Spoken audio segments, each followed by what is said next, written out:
Hello guys, ito na po pala ang updated ni Last Supper. So pag nakababa,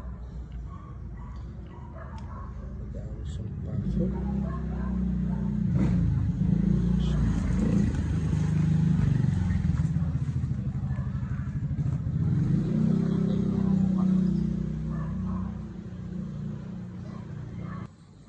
So magagabi na, kailangan magpahinga. Ito pala ang gamit ko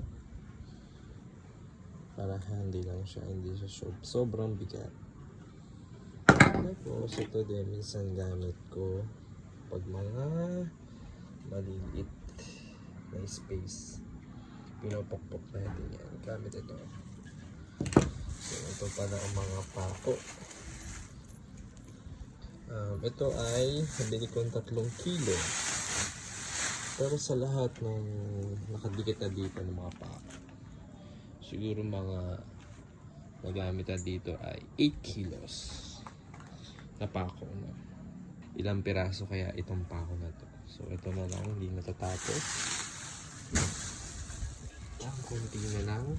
After matapos pukpukan, pipinturahan siya ng puti. At pag pintura, ayun, umpisa na ang laban. So, sinulid naman. Abangan nyo tong video na to sa mga darating pang updates.